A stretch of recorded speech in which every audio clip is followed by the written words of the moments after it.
Hello বন্ধুরা, কেমন আছো সবাই? আশা করি সবাই ভালো আছে। আমি আপনাদের ভালোবাসাতে ভালো আছি। তো আমার আবার নতুন একটা ব্লগে ওয়েলকাম জানিয়ে শুরু করছি, একটা ছোট্ট একটা ব্লগ, যেটা ছিল আমি মায়ের স্থান দিয়ে শুরু করলাম। মায়ের স্থান মানে কি, শ্মশানকালী আমাদের শিলচরে। তো সেদিন ছিল মঙ্গলবার, তো আমি মঙ্গলবার লাগাতে চলে গিয়েছিলাম অঞ্জলি নিতে। তো প্রতি মঙ্গলবারে এখানে ভোগ লাগানো হয়, সবাইকে প্রসাদ খাওয়ানো হয়, তার সাথে অঞ্জলি, এখানে সব কিছু হয়। তো মঙ্গলবার আমি চলে গিয়েছি, আর সত্যি এখানে যাওয়ার পর মনটা খুব বেশি শান্তি লেগেছিলো।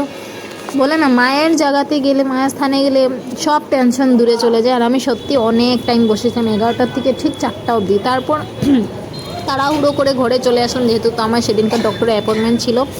আমার টেস্ট কয়েকটা দিয়েছিল, তো টেস্ট এইসব করাবো। আমার সত্যি হেলথ কনসিয়াস একদমই ভালো না, যেহেতু তো তার জন্য আপনারা বুঝতেই পারছেন আমি টাইম টু টাইম ব্লগ দিতে পারছি না, কিংবা আমি লাইভ করতে পারছি না, কিচ্ছু না।